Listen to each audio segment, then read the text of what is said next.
Yes, I'm here. Lori?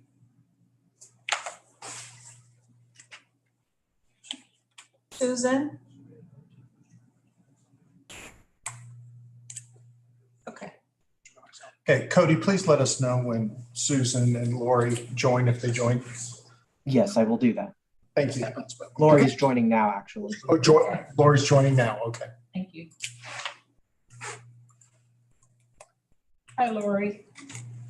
I will do that. Thank you.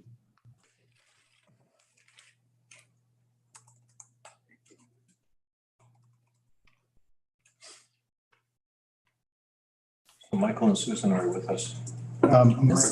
Michael and Lori are with us. Susan is still, we're still waiting for Susan. But we can You can go ahead. go ahead. Yeah, we have a quorum, so Yes. let's proceed. The first matter is to approve the agenda, so let's just take a moment to scan that, and then anybody wishes to offer a motion to approve it, will.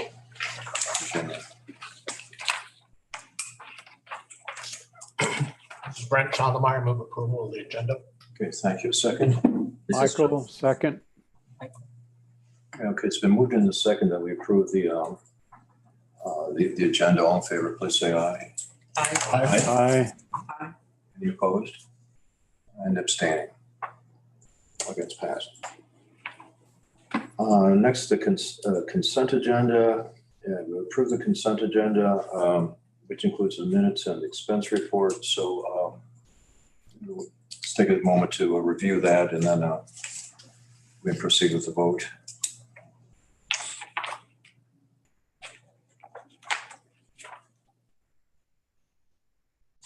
Anybody wish to move it past? I'll move to. Thank you. It's been moved. Second. John Laney, second. Thanks, John. It's been moved and second that we approve the consent agenda. All in favor, please say aye. Aye. Aye. Opposed? None. Abstaining? Good. Preliminary business, we have awards and recognition. Steve? Teresa, I'm unaware of any that we have to announce. Are you aware of any? No, we don't have any. No. Not aware of any.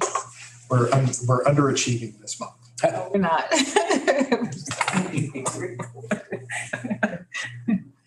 That's the financial reports. Juan? Okay, thank you. Page 1 is the revenue, operating revenue. At the end of October, we have received a total amount of over $900,000 tax revenue. This is a little higher than a year ago. Last year, we had a callback from Jackson County for over $270,000.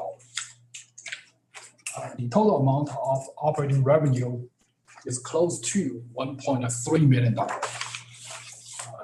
Also, we received half payment from state library for $190,612. That's the state aid to public libraries. Next page is the operating expenditures. For payroll and benefits, we spent close to $10.3 million, 31% of the budget. For library materials, we spent close to $5 million, 41% of the budget. On other operational accounts, we spent about $3.1 million, 29% of the budget. Juan, can I interject real quickly here? We are 1/3 of the way through the year. So if we were spending at an even rate, it'd be 33%, 33.333%. You'll notice library materials is above 33%. No need to worry, however, because we pay a lot of our magazine subscriptions all early in the year, and a lot of our online content we pay early in the year. So over the course of the year, that balances out, but certainly it always looks a little alarming at the very beginning of the year. So, John Laney, there has been a rise though in the online materials, hasn't there, the books in particular? John, yes, there has been, but to But interestingly, because publishing has picked back up again, this time last year, you might remember, we had issues with publishing and the publishers weren't publishing as many books and there were paper and supply chain issues. But we're actually buying more books as well. So if you look at the book budget, 5150, it's below, I think it's right around 33% in that ballpark. But no, we're still doing well. Okay. Yeah. Thanks. Thank you, Quan. Yeah, thank you. Next page, that's the debt service fund. Right in the middle shows the total amount of interest we received since 2018 from Bank of Kansas City for $110,286. And the total amount of interest from the Texas, that's over $3.6 million. Also, we received a disbursement back to the library for over $71 million. The cash balance, about $12.7 million. The outstanding debt balance is about $62 million. Next page, capital project fund. First one is the Woodney Historical Home. So far this year, we spent over $77,000 for the project. Also, we spent about $9,350 on the reading rocket. And we spent about close to $300,000 on data storage. For capital improvement plan, we spent over $7.5 million so far this year. And also during the month, we received a reimbursement from landlord for $358,800. That's the reimbursement for tenant finish. Right, that, it's Steve, that was for Redbridge. So we had an allowance for tenant finish at Redbridge that we didn't use, and so it was reimbursed to us. Next page is the grants and gifts fund. Right now, we have 22 active grants and gifts. We received $115,946 in revenue, and we spent about $67,000 in expenses. Next page is the health insurance fund. The total amount of contribution to that fund is $1.2 million. And the fixed costs and fees is about $250,000. And the medical claims is over $676,000. The amount of cash on hand is a little over $2 million. And the fund balance is over $1.7 million. That's my report for the month. Thank you, Quan. Anybody have any questions?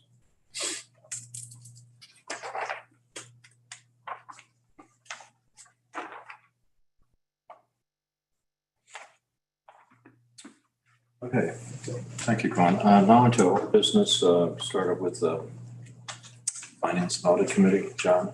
Okay, thank you. The Finance and Audit Committee met at its regular meeting time on November 4th, and all members were present.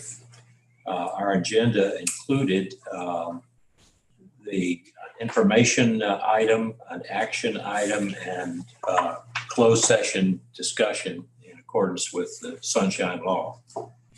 And so the closed session, we'll discuss that later as we come to it. Let's start off with the information item, because it's a powerful one, I think. The Finance Committee is charged with what its title is, and that is to watch over the finances of the library and watch over the auditing of the library's financial place during, when the audit, at the time of the year when the audit comes due. And so when we passed Proposition L back in 2016, in November of 2016, and that was based upon the capital project, the capital improvement and replacement plan that was put before the voters. why we took on the responsibility also of making sure that the funds that have come to us from the voters' approval of Proposition L in 2016 are properly used to achieve the goals that were promised during the campaign for that, for Proposition L. And so we've been systematically reviewing over time the amount of expenditures that we made on the capital fund, the capital project fund. We've also looked at the income because we've had, steady income from property taxes due to Proposition L to help in funding this. But we've also had additional revenue coming from the sale of some lands that were surplus during that period of time and other miscellaneous revenues that have come in also. So we try to keep tabs on that, and we've had several sessions during the last several years about reviewing how we stood in terms of our income and our outgo on the capital program. So at this particular one, we had asked the staff to present to us a rather complete report as we near the end of the capital program. A complete report concerning where we are now with income and outgo. As you know, a program of this kind has a distinct plan and a budget, but things change along the way. And sometimes projects turn out to be a little bit more expensive for one reason or another. And sometimes income comes in that we didn't anticipate through sale of property or in other ways. So we always want to make sure that those things are balancing themselves out. And then by the end of the time, we've done all the capital improvements and replacements that we promised that we would do. And and the money that was made available to us is the amount of money that has been spent to accomplish those goals. And we also want to make sure that we've done nothing that would affect the operating budget in going forward, so that if we're spending more money than we should in the capital program, it's possible that we could affect the ability to spend operating funds in the future. It's also possible we could affect the ability to maintain what it is that we're building now in the future if we're not careful. So those are all things that were considered in this review. And I'm happy to report that we have done an absolutely outstanding job, thanks to the staff and the other committees that have worked on this, particularly the building committee, in making sure that when we have completed the last project in this, which will be very soon, that we will have spent the money that was allocated for it and no more, and that we will have met the commitments that we made to the voters in Proposition L without having to raise any additional funds beyond that.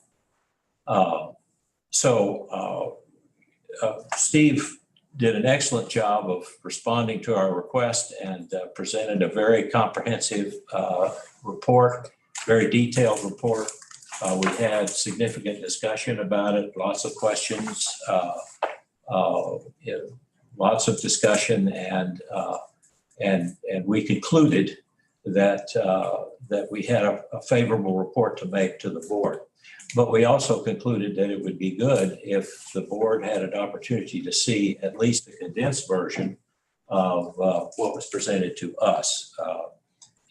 So we've asked Steve to present that now, and then we'll entertain any questions that you might have or any conversation that you might want to have about the capital program or about the income balance. Steve? Right. So this is Steve. And real quickly, just reminding everybody in Board Docs, in your Board Docs login, if you ever want to see everything that the finance committee looked at. You can always go to the finance committee. All the documents that they reviewed is available there if you would like to look at that yourself. But there's an abbreviated version that's in the board docs for today's meeting. So if we go to the next slide, please. And this is kind of responding to the thing that Ron encouraged me to do, which is to always go back and talk a little bit about history, because we've got, and I enjoy this, having a degree in history. I always like talking about where we came from. So what is the Capital Projects Fund? And the fund has a very specific purpose. It's to pay for one-time expenses as opposed to ongoing or monthly expenses.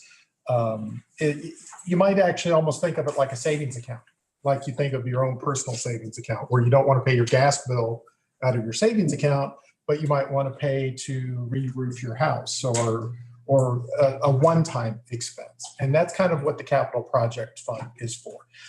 It is allocated by the board for specific budgetary outside the operating budget. So it's got its own budget, and it's allocated by the board.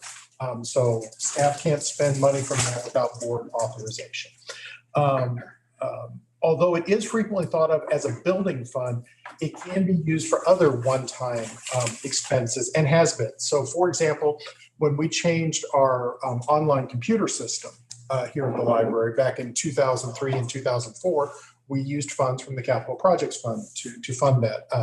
When we did the building maintenance before Proposition L from 2004 to 2014, new asphalt overlays and things like that, we used the Capital Projects Fund for that purpose.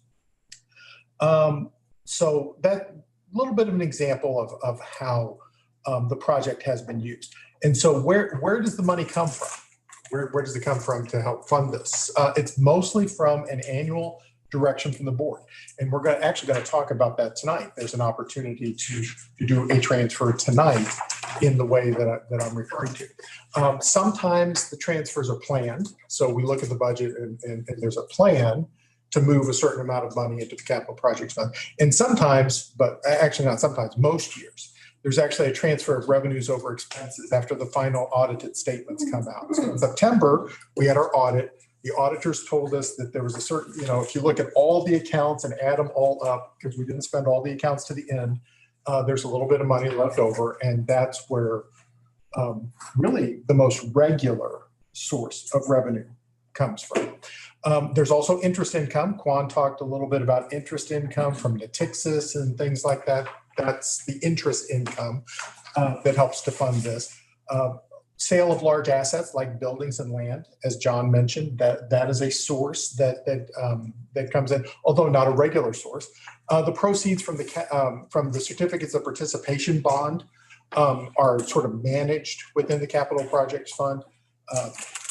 And so the final note here is that because our meeting was at the very beginning or toward the, in order for us to deal with all of this, is at the very beginning of November, we didn't have the October numbers completed at that time. So we used September 30 for what we were talking to in terms of our report. And on September 30, the balance was $44.4 million for the Capital Projects Fund. So when you added all those resources together. So if we go to the next slide, this is, as I said, this is sort of the most common way that money or resources get into the Capital Projects Fund, and it's the transfers. And so I put sort of the most recent transfers here. So February of 2016, which was for the end of fiscal year, after the audit of fiscal year 14-15, there was about $700,000, and there was a transfer of $702,237. And that's always done by act of the board. You'll see it again tonight. In 2007, again, revenues over expenses, $830,000. In October of 2018, this was the first year after we started receiving new revenues from Proposition L. And this was a significant transfer. This was $8.6 million. Now, $8 million of this, however, was a planned transfer because we had brand new revenues coming in. And the idea was that we knew we were going to need additional money in order to finish the capital plan. And so there was a planned $8 million, and about $600,000 was revenues over expenses. 2019, similar story. There was a $3 million plan for transfer, and $1.5 million was revenues over expenses. In 2021, April of 2021, we actually did transfers for 2 fiscal years. Those of you who were here during the COVID shutdown and all of that know that we kept our funds particularly liquid and didn't move funds into the capital projects fund because we just didn't know what the future was going to hold. So once we got to the other side, we realized that there was about $5.5 million worth of transfers that we could do. And 1.2 were technology expenses, $275,000 for Woodneath project, and then $4 million. $3 million was deferred from 1920, and $1 million was previously planned in 2021. And so for a grand total of $5.5 million.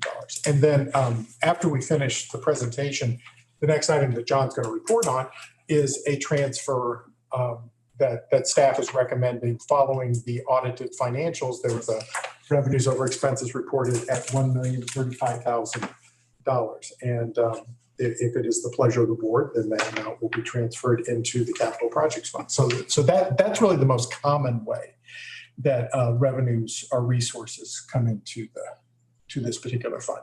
If we can go to the next slide, please. So this chart, and in the meeting, we talked about all the other ones too, property liquidation and interest rates and all of that. But this really does sort of cut to the chase, and it kind of shows you. So if you look at all of the funding sources, we can see at the very top are the certificates of participation, $80 million. And then capital project final fund reserve, which was $17 million. And that was an aggregate amount from 2018 to 2024. And so these are planned transfers where where the plan was to do a little bit of transfer each year in 18 through 24, equaling $17 million. And then there were operating fund transfers, revenues over expenses, $9 million. Property disposal. So there was an idea that we knew we were going to sell certain surplus properties. We figured we'd get about $5 million worth of from the surplus properties. And so that's in there. Then general fund reserve, $3.7 million for a grand total of $114.7 million. That's sort of this is the balance sheet. So that's sort of the revenue side. And so on the expenditure side, we can see the various work packages, the property acquisitions, and the total for the property, the total for the capital fund and all those things. It balances at $114,700,000. But you can also see the incremental amounts of each one of those on that slide.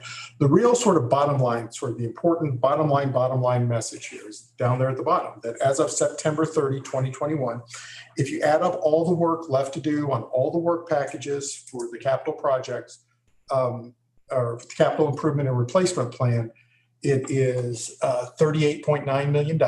And Quan says that there's essentially an allocation of $40 million in the capital project fund to fund that amount. And as you might remember, the actual balance itself is $44.4 million, which some of that is allocated for sources outside of the capital improvement program. So what we're talking about there is things like the reading rocket and the technology improvements and things like that. So once you take that out, $40 million, $38 million left to spend. So we're going to make it. I mean, that's the important bottom line.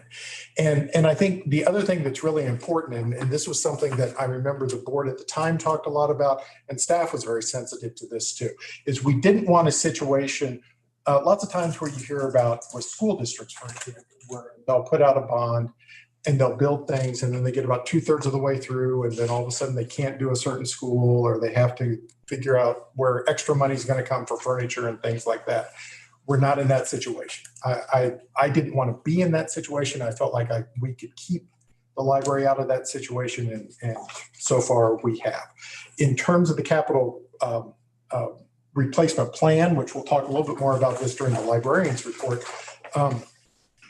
there were 35 projects in the capital improvement and replacement plan.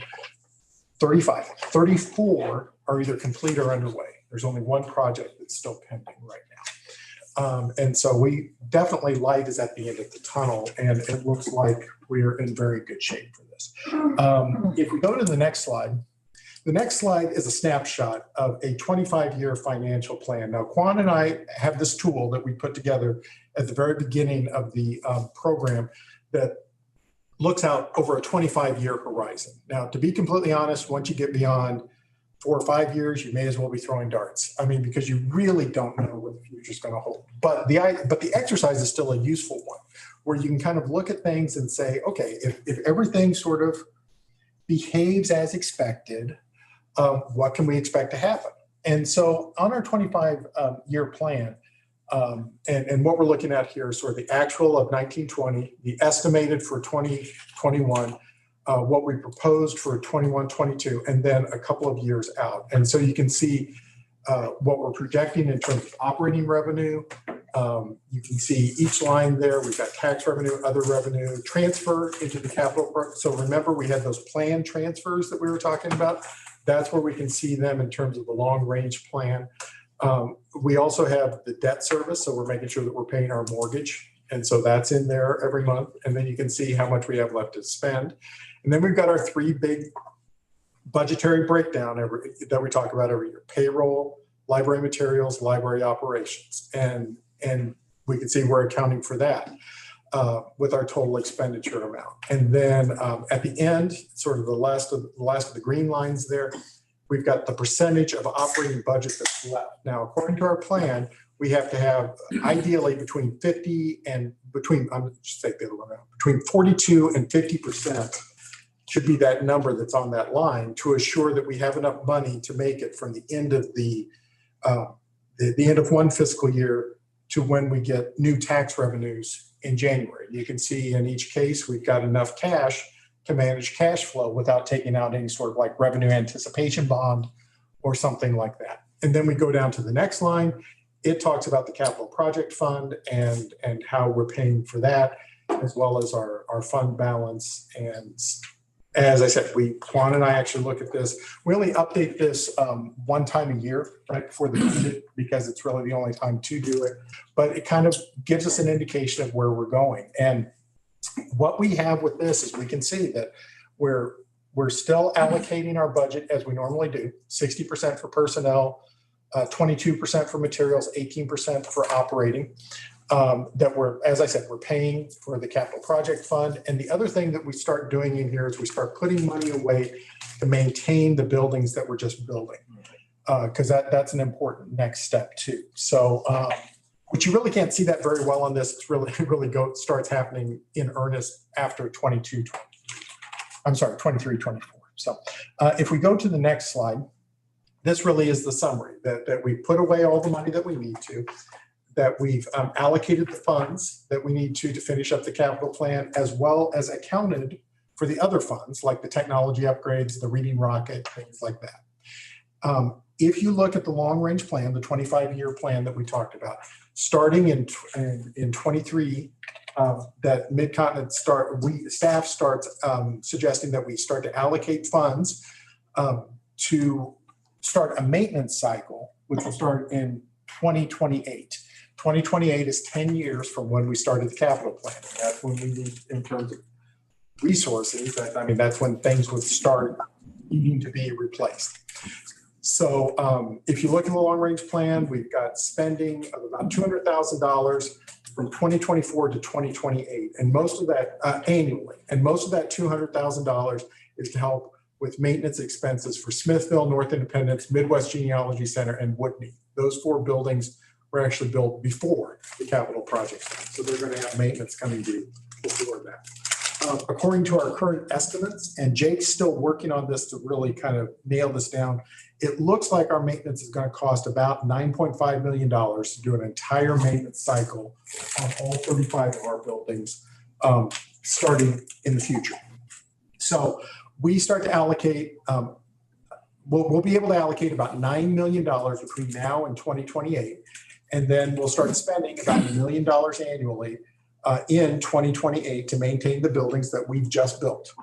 And so that way, it's not that we're investing in all these buildings and then 10 years from now, we're going to go to the voters again and say, look at all the holes in the roof, we've got to get them fixed. we actually have a plan to keep our buildings maintained long-term as well. But the key to do that, of course, is we've got to start saving money today so that we'll have money in 2028 to pay for the maintenance that we're wanting to start right then. So, so that was sort of the, I think that was the last slide of this report, if I'm not mistaken. And then the next thing will go to our, to the next agenda item. But at this point, I would want to pause and answer any questions about current financial condition, long-term plan, anything, any questions that you all might have. I might just add also that it's extremely unusual for an organization like this to have a 25-year plan. And I know that it's a little bit pie in the sky out further, but it's an incredibly important exercise to go through. It's a financial discipline that's really worth doing. And applause to our staff for doing that, because it really makes it easier to see what's coming and whether or not we're meeting the needs of what's coming. And I would encourage all members at some point or another to get together with Steve or Quan and just take a look at that 25-year plan. It's really quite interesting to see and learn about. Other questions? Comments?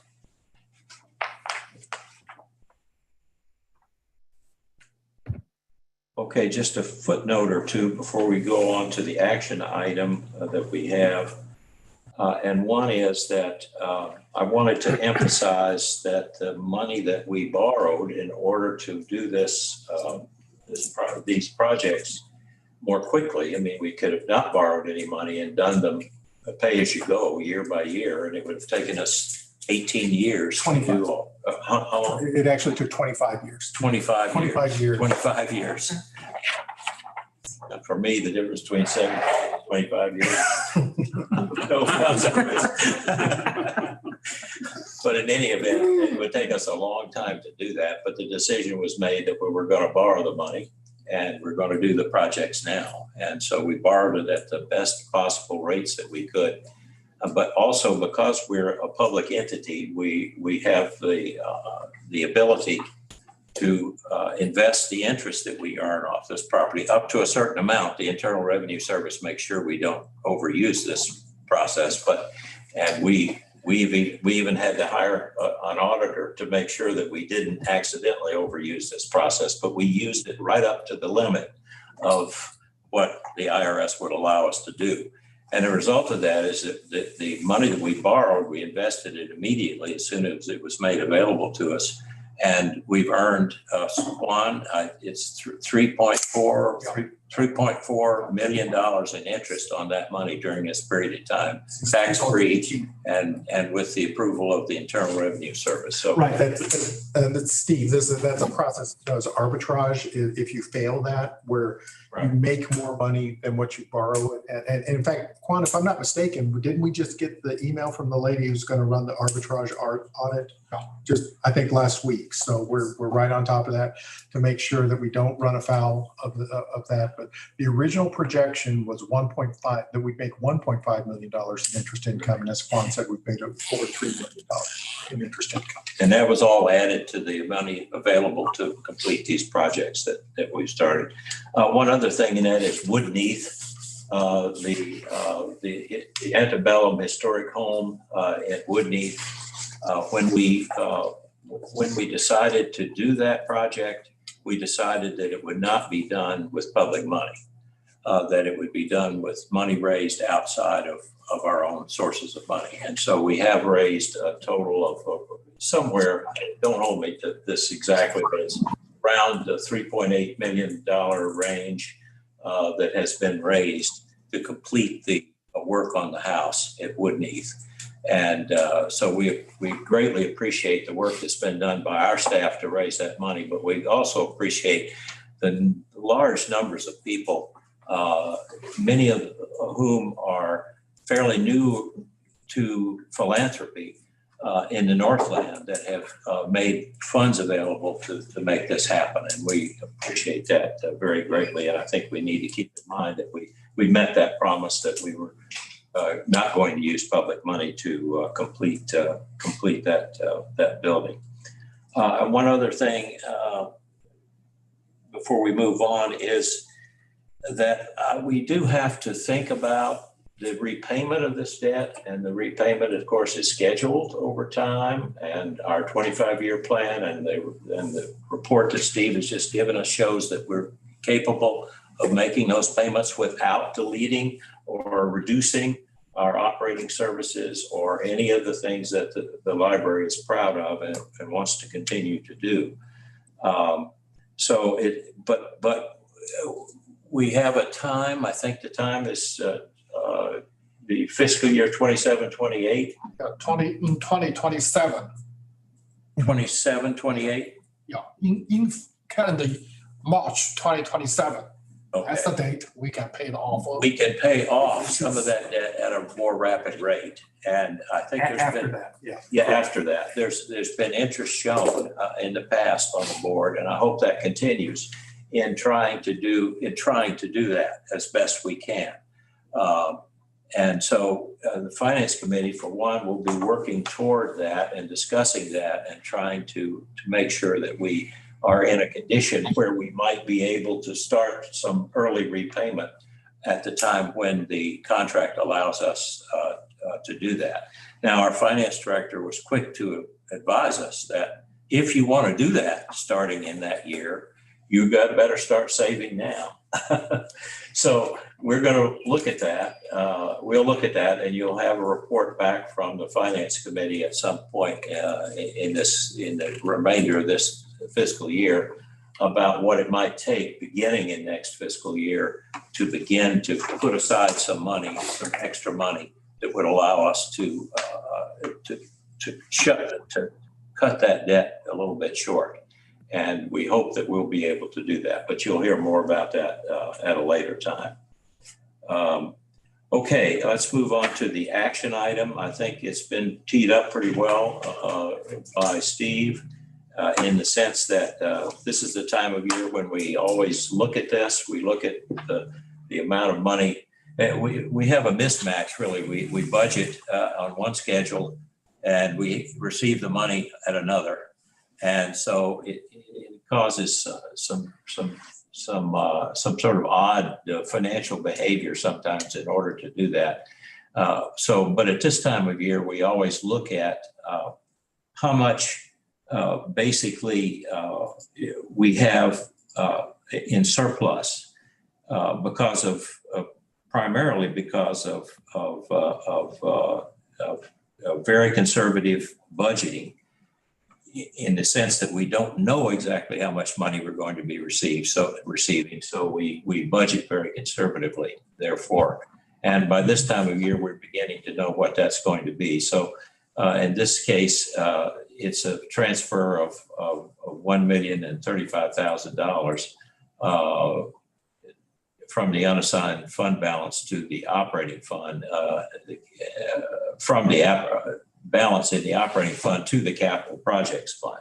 So it's a part of that in increasing or sustaining funding for the capital fund that's needed in order to do our right thing by the new facilities that we've built and by some of the older facilities that have just been remodeled.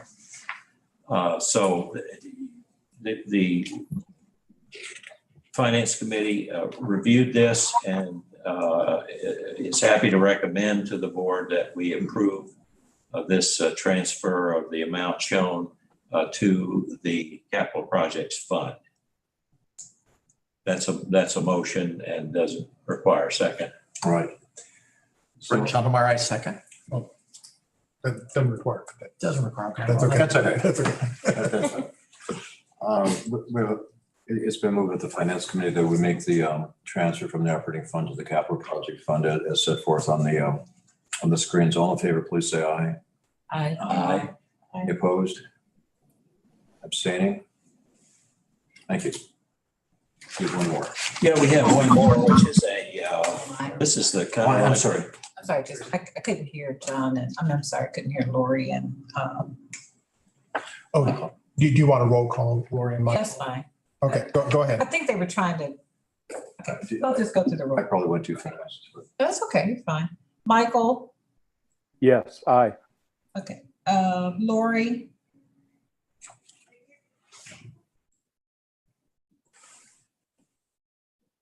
Can you hear me? Yes, yes, we can hear you.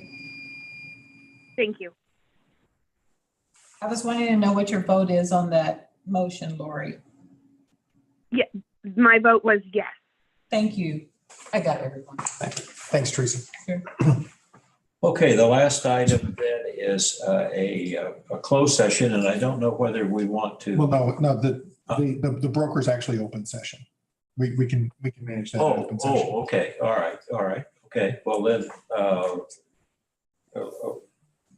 I'm going to turn it over to you then, Steve, to handle that. I can manage that. So as you might remember, Quan and I, about a year ago, tried to manage the liquidation of the old Liberty branch and the Red Bridge branch. Quan is a much better salesman than I am because he was able to sell Liberty, but I couldn't get any bids on Red Bridge. And so what I did is I came to the board, to the committee. We talked a little bit about this. We talked about some other issues as well. But the decision item really is that staff is asking for permission to hire a broker, a real estate broker, to help liquidate the surplus property at Red Bridge. Some of you might recall that Lane 4, who is a real estate company, is extremely interested in buying this. However, I'm also very interested in maximizing our profit. So I want to hire somebody other than Lane 4 to negotiate with Lane 4 to help maximize our profit. So staff asked for that for permission to do that. I believe the committee was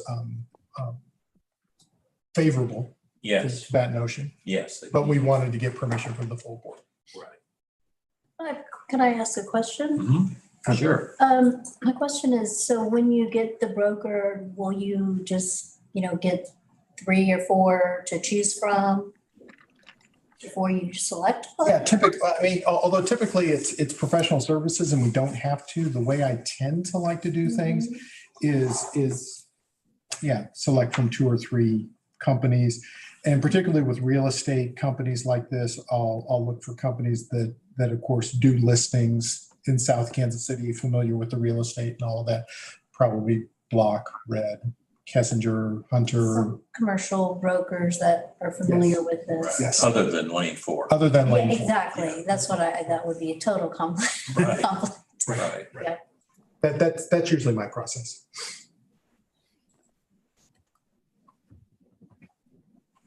And then Steve, was the thought to, as you negotiate, to get feedback to the building committee or? Well, liquidation of assets come through the finance committee. So what we would do is we would get the best deal that we could.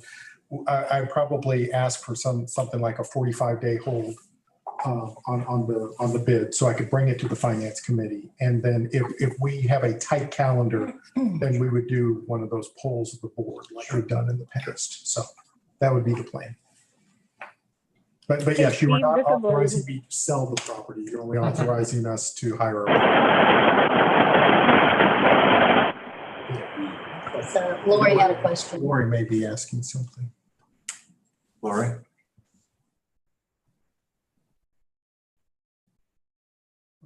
Or maybe not. We just lost Lori's audio. I'm going to try Oh, and we see just if I can lost get her her? back. Okay. Well, okay. she's still on the meeting, but we lost her audio. Oh, that's back. Thank you, Cody. Lori, I'm can sorry. you unmute? Yeah, I'm sorry. My phone died right when I was sending a message.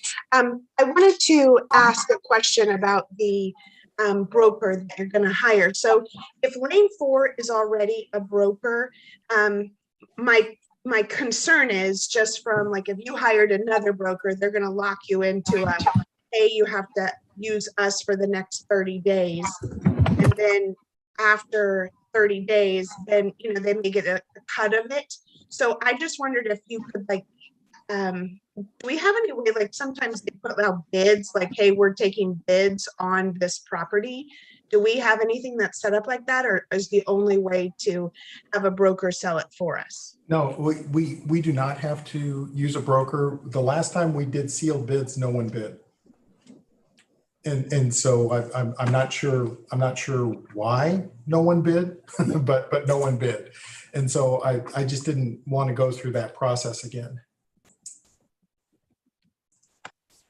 Okay, well, I just wondered, like, with Lane 4 being a broker, like, if their offer was like, you know, a good offer, if you're gonna pay another broker commissions and if you would get back the same amount. So I was just wondering, like, if you have a way for them to minimize the amount of the brokerage fees.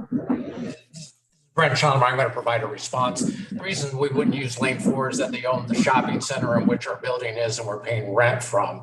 So we want to have an outside party who is able to affect a transaction that in some senses might be on more favorable terms. Be mindful is that we can get an offer back and we can reject that offer. So I think what staff is looking for, can we engage some professional services that might see what's possible in the market? This is a shopping center that for all practical purposes was all but dead and it's really sort of come back to life. And some of these properties that we've had in the past, I want to applaud staff. We've had them for a decade or more, you know, and to the degree that they're standing unused and that we're not having the financial benefit of it all, I think this is a way to try to accelerate either some possibilities that we can sort of evaluate and decide whether it's appropriate or not. We have an appraisal on this particular property. Sometimes our appraisals exceed what it is that the market thinks it is, what they're worth. But I'm encouraging that this is a proper way to engage professional services to get us an offer that we can consider, and to have Lane 4 just offer it straight up in some senses might not be the most appropriate way to do it. I say that with all respect for Lane 4 because they've been very, very helpful in our building down at Red Bridge, but you don't want to negotiate with the person who has your lease, owns the shopping center and the property that they're interested in. That helps explain it very much. Thank you. But I appreciate the questions. In some senses, as a new board working together, we just need to pause and sort of kind of talk through some of these things because I think it helps us understand why some of these things are coming in your direction. So. Have we voted on that? No motion has been made yet. I'm prepared to make a motion that we authorize staff to engage a broker to help liquidate surplus properties, specifically our property at Red Bridge. Okay, we have the motion on the floor as presented by Brent. All in favor, please signify by saying aye. I'm going to encourage you to need a second. Aye. I'll second, Michael. Michael's got it. Okay. And an opportunity for discussion. I mean, we have discussed it, but there may be other discussion. Michael seconded, I think. Yes. Yep. Thank And we had to vote on this in favor of any opposed? Any abstaining? We've not had a chance to register our vote. We didn't? No. Yeah, we did. Yeah. Well, we didn't. Well, Oh, we did? Teresa says we did. talking, so what are we? Oh, it was Teresa would like us to do it. Okay, let's go through it again. The motion's on the floor to obtain a broker to help liquidate surplus property. All in favor, please signify by saying aye. Aye. Aye. Any opposed? Abstaining? Got it. Thank you. Now, there is a closed session item that. Yes. Okay, and do we do that now? or No, we'll do that. We'll do that at a later time. Okay, well, that completes my report. Thank you. New business? Actually, librarian. Something real quick. Yes, library report. So there was not a building committee meeting this month, but I did want to give you some general updates on construction because there's some excitement in terms of construction. So if we can go to the next slide, please. This is the interior of the Woodneath Auditorium, which you can see is beginning to look like an auditorium. And so the middle picture that's right there in the center is actually from the stage. You can see the wooden clouds that are there. If you look over at the left-hand picture and well, actually, better one to look at is the right-hand picture, the large picture on the right-hand side. You can see the skyfold wall. So this is the same system that we have at MGC. You can bring that up and it actually provides a significantly larger auditorium, but you can also bring it down to make a more intimate space, which is beneficial. You can also see the AV booth is there on the left bottom. And so this is the interior and moving along very, very nicely. And they are completely inside. My understanding is practically everything is now done on the outside. So if we go to the next slide. The next slide is the exterior. And well, actually it's a few more interiors and some exterior. So basically we've got the long hall that runs alongside. This is in the middle is the what's called the grand stair. So it's the space, the sort of the programmatic space that's between the two buildings. Down below, you can see sort of the entrance and the colonnade, and you can see that the restrooms are done. The tile work, all the facilities are in on the restroom, and good to go there. So if we go to the next slide, this is a before picture. This is Blue Ridge before. And if we go to the next slide, this is Blue Ridge now. And Brent's clapping.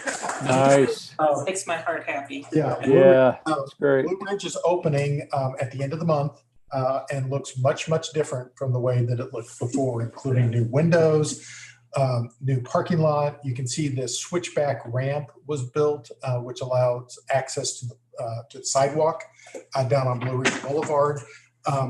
It is a very, very nice building. And so I hope that you'll be able to come out and help us when we do the dedication, or actually come out anytime after the end of the month when it's open for the public. But that's the only picture that we have for Blue Ridge. We just did the curb appeal shot for you. If we go to the next slide, this is Green Hills. And Green Hills is moving very, very fast. I think Michael actually drives by there once a week. I drive by there once a week at least. Yeah, gives us the update. So, so the top picture, you can sort of see this is a corner. If you're sort of standing on the southwest corner of the property, you can see the south wall as well as the west wall. You can see all that sheeting is going in place. If you look down on the picture that's in the lower right-hand corner, it looks like a little pond. That's not the pond, that's actually the detention basin, but it's showing you that the detention systems are already working and in good shape. So Green Hills is moving the roof decks on. I believe they're going to start roofing maybe next week, I believe. They are starting the spray foam insulation, which will be happening this week and next week, and roofing next week. And the air barrier is getting started. That's really important for them to be able to move inside during the winter months and do interior work. So all very positive for Green Hills. Probably on schedule, maybe a hair ahead of schedule, but you know how it is. As soon as I say that, then it'll rain for 3 days and put us back behind schedule. So, if we go to the next slide. Next slide is Lee Summit. And so Lee Summit, you can see quite a lot of structural steel is in place, starting to work on the environmental systems on the inside. And again, getting it sealed up so that they can work on the inside during the colder months. And of course, this is, if you look on the upper right-hand corner, this is showing where all of the structural steel is. And in previous pictures that I've shown you, I think last month that I showed you Lee Summit, I was showing you a moat. That's the footings that now has steel on top of it. So I'm moving along very, very nicely. Is there one more picture? No, there's not. So so that does finish the pictures of construction. Just a few other things in terms of what's happening. Grain Valley, we're continuing to work on the Grain Valley acquisition of property. The city manager and I did talk today, and he told me that the funding for the water line as well as the excavation for the sewer sleeve is in this year's budget. They are finalizing right now. So we're in real good shape. I mean, that was an important condition for our sale, and that is being funded by the city, which is good news. We are continuing to work on this property acquisition strategy as well as the property acquisition strategy for East Independence. We have shared the letter of intent with the city of Riverside, and we're moving forward on that. The North Oak branch, I was just up there last week. The staff's busy packing things away. They will be closing at the end of the month in preparation for their new building. So moving right along, as I said before, 35 projects, 35, only 35, feels like 45. 35 projects and 34 are either underway or complete. So moving right along. The last topic that I have on Librarians Report, National Storytelling Network. So during the creation of the Story Center program about 10 years ago, we looked to find strategic partners that could kind of help us grow this and help us learn about things that we didn't know about. The two primary programs that we approached were the Writer's Place for written storytelling and the National Storytelling Network for oral storytelling. A part of the NSN network, part of the NSN effort was to encourage them to move from Tennessee to Kansas City. They wanted to move from Tennessee. They didn't know where they wanted to move. We recruited them to move to Kansas City and to locate on the Woodneath property. Interestingly, as things would work out, 8 years ago today, NSN actually voted to move from Tennessee to Kansas City and to move into the Woodneath house with us. Now, yesterday, 8 years later, Mid-Continent and the National Storytelling Network finally executed the operating memorandum of understanding. And that will run through the end of June the 30th of 2022. Just as an FYI, we've been operating under verbal agreements as well as a letter of intent up until this point. So this really did formalize everything finally, and was done through the end of our fiscal year. And then at the end of the fiscal year, we'll review this again and we'll make changes to the MOU and continue to move forward. But this one was a really long time coming. And part of it is NSN is a completely volunteer, well, not completely volunteer organization. They do have one staff member, but their leadership changes over every single year. And certainly they've had a lot of stability issues and the pandemic and lots of other things. And so it took a little bit longer to get all of this in place than what we would have expected, but is in place as we are looking to open the historic house, formally dedicate the historic house this Friday. So very, very good news. And that concludes the library report. Thanks, Steve. Regarding new business, we have two matters: the election of officers and the December meeting. Approximately a month ago, the position of treasurer became open, and I'd requested that anybody's interested in that position to contact either Teresa or myself by the end of the month. And fortunately, it's somebody who was vulnerable or willing, whatever, to take on. So John is offered to serve as the treasurer. And he was the only one who expressed interest in it. And so he is the slate. So I'd like to call the vote now. All in favor of appointing John to be the treasurer as of the effective on the vote, please say aye. Aye. Aye. Any opposed? Any abstaining? Well, thank you very much. Thank you. Thank you. I think. Congratulations and condolences. Yeah. Okay, next matter is the December meeting. Steve. Yeah, I'll just go ahead and read this for you for the purpose of formalization. So Missouri statutes require boards of consolidated library districts meet 10 times in regular session, in regular meetings. It's common for our library board to choose to cancel the monthly meetings in August and December each year. But interestingly, the statute says nothing about how many times you can meet in committee meetings and other sessions. So if you're wondering, gosh, did we meet more than 10 times? Yes, you did. It was because of committee meetings and other things. In terms of values, the decision is mostly ministerial. However, it might suggest that canceling the meeting could correlate with trust, that the library believes that trust underlies success and that trust is built through integrity, fairness, and reliability. And saying what you mean and doing what you say is part of that trust. So staff recommends a motion to cancel the December 2021 board meeting. So do we have a second? Second. It's been moved and seconded that we cancel the December 21 monthly board meeting. All in favor, please say aye. Aye. Aye. Any abstained? Abstaining, I'm sorry. Any opposed? Abstaining? Okay, thank you. Now we're to visitors' comments. We have a visitor, Yes. Yes, hello. and you are Amber or Melanie? I'm Amber. Amber, you have the floor. Okay, well, thank you so much, and I'm glad that I came today and didn't try to plan on December because I knew. I was thinking, Roads are probably going to be terrible too, so.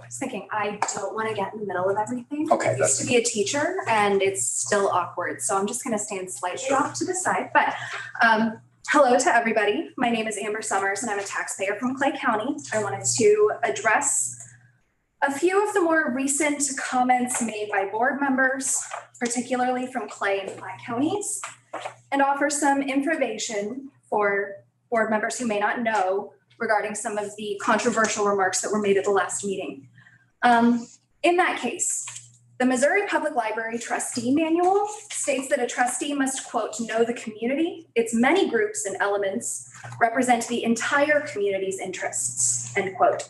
One issue that this board doesn't seem to tackle is a misunderstanding of who actually lives in these communities. Several trustees refer to the rural populations that they present. In 2010, Platte County's population was only 15% rural. In Clay County, that number was less than 10. According to the 2020 census, both counties have continued to add citizens between 13 and 19%, driving that number lower still. If this is the case, why are decisions based on the feelings of how they affect our rural citizens prioritized over all of the rest of our communities? In terms of diversity, it already exists around us. Platte and Clay counties in both, 21% of the communities identify as something other than white, yet only represent 11% of MCPL staff. Likewise, over 20% of Platte County and Clay County are religiously unaffiliated, not to mention those who practice Hinduism, Judaism, Islam, Buddhism, on and on goes the list. With this information in mind, there are some expectations that some board members choose not to uphold, and I wanted to be here to address those today. In January of 2021, this board reconfirmed its commitment to the Library Bill of Rights, the freedom to read, and the Code of Ethics from the American Library Association, as seen on page 29 of your board's policy. In the case that board members have chosen not to read what they've agreed to uphold, they include these statements. Quote, in the library workforce, concrete programs of recruitment, training, development, advancement, and promotion are needed in order to increase and retain diverse library personnel who are reflective of the community we serve, end quote.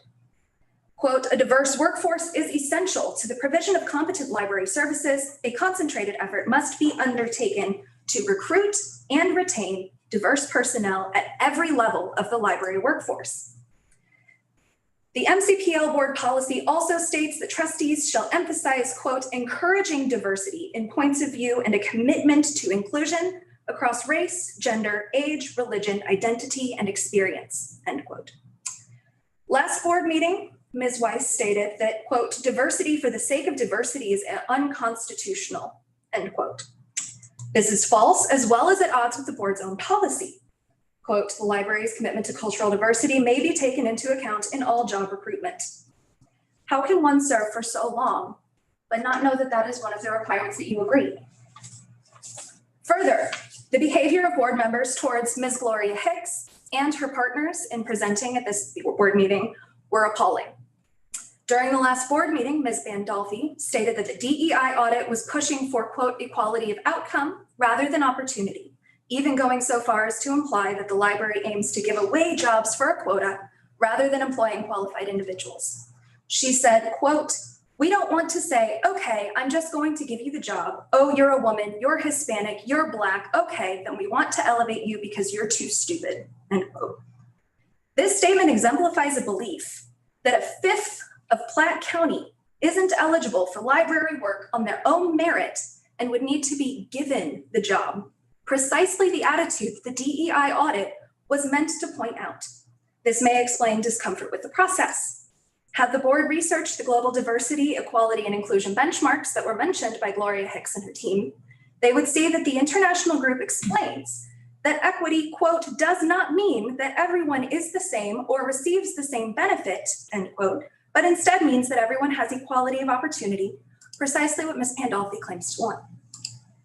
The ALA defines inclusion as, quote, an environment in which all individuals are treated fairly and respectfully, have equal access to resources and opportunities, and can contribute fully to the organization's success, end quote. That the board refuses to accept these definitions, instead representing their own personal politics and biases, contributes to MCPL not being considered a safe working environment. Staff have left and continue to leave the system for these regressive views. Refusal to serve the actual communities rather than the imagined groups, and for opposing the library ethics that they have agreed repeatedly to uphold. The MCPL board is equally required to continue their education, as is stated in the MCPL board policy, the Missouri Public Library Standards, and the Missouri Public Library Trustee Manual. These expectations have clearly not been met by several board members who are more invested in their own belief and, quote, don't really want to hear about acceptance and everything like that, end quote, or put in thankless time outside of board meetings that the Missouri standards require of trustees. For those who are uncertain what is expected of them, your public library staff is excited to help you grow and learn and develop, as is their mission.